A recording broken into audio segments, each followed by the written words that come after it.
The frame for my big bandsaw is going to be made very similar to the frame for the 16-inch bandsaw, laminated together out of lots of individual boards. And I've gathered a whole bunch of reclaimed wood here that I still need to plane down, and some of the shorter pieces I've already laminated together to make wider pieces for the bandsaw.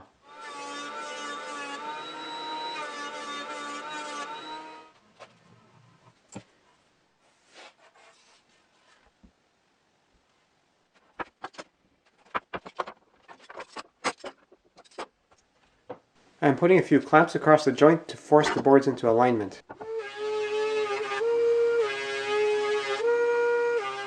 Got the boards all planed, and if those aren't enough, I'll cut up these IKEA shelves as well. This is the shape of the frame that I want to build, and for a change, I actually made a cut list that I'll use for cutting all the pieces.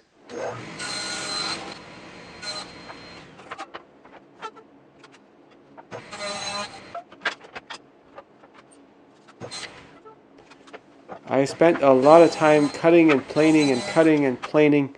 It really wasn't that exciting.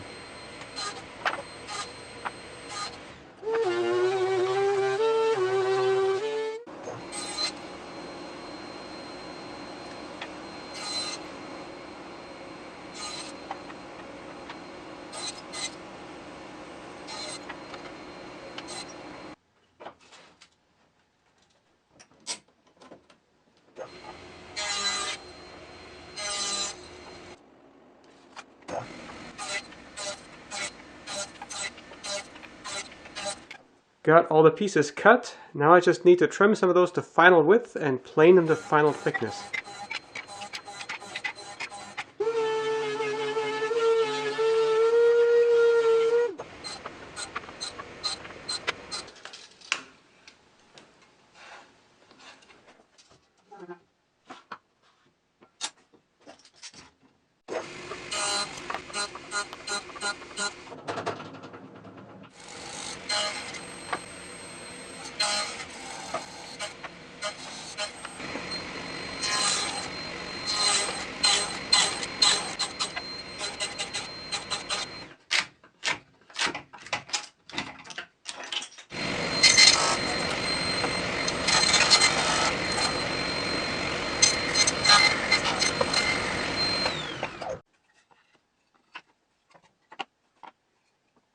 I laid it all out on my old table saw to make sure I had all the pieces to the right size, and I already made a change to how the top wheel mount is going to work.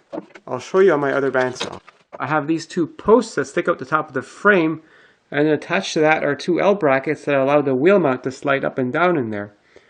But these posts need to take a lot of load from the blade pulling down right here, so they have a lot of bending moment applied like this. So making these a bit thicker would be desirable, but I didn't really have room. So on this bandsaw, I got rid of these L brackets, and instead I made the front three layers of the posts made out of hardwood, and the middle layer is a little bit narrower, which leaves a slot for the wheel mount to slide up and down in, and that way the whole post can come from here all the way up to the front. I'll start by gluing together from the back, and I gotta make sure that I'll get this corner all square.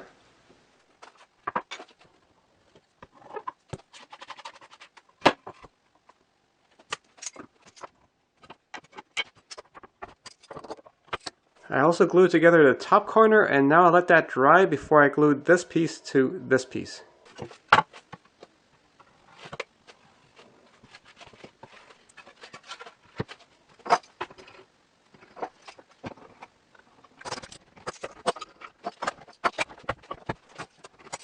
This glue up is also very important because if it goes together twisted, that whole twist will propagate throughout the glue up and your whole bandsaw frame will be twisted.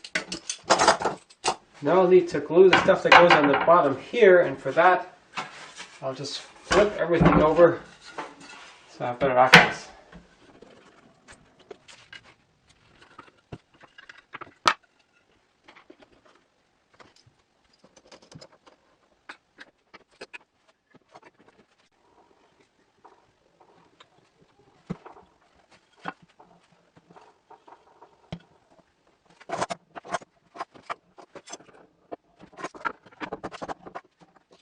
And while I had it upside down, I also glued in this triangle.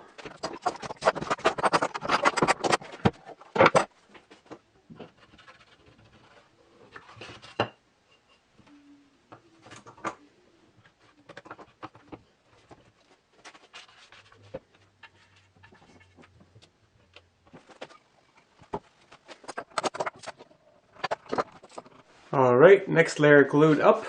And while the glue is still drying, I'm going to glue this part on for the next layer.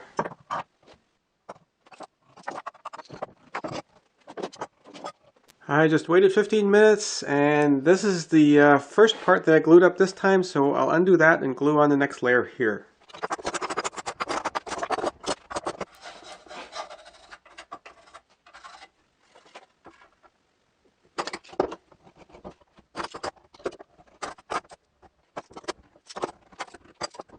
This is now the third layer from the front, which means there's hardwood on the top prongs right here.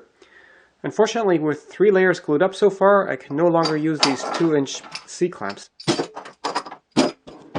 With the second last layer on the front done, I flipped it over to finish the layers on the back.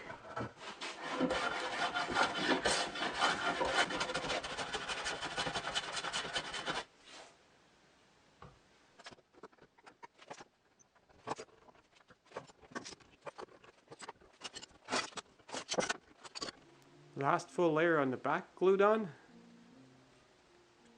After finishing gluing the front, I flipped it over again, and now I've finally glued on the last pieces on the back. So now I can finally take the clamps off the last time. If you're wondering how much glue I used, I completely filled and emptied this container twice in this glue up. And a lot of people ask me what kind of glue I use to glue wood. I use wood glue. Some people find that answer insulting.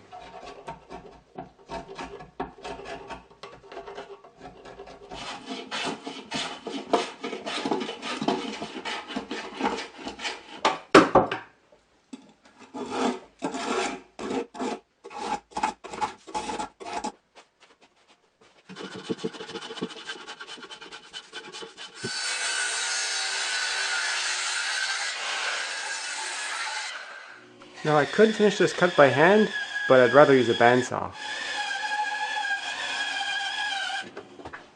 In a previous video I made the wheels for this bandsaw, which I still need to make mounts for the frame, and that will be the subject of another video.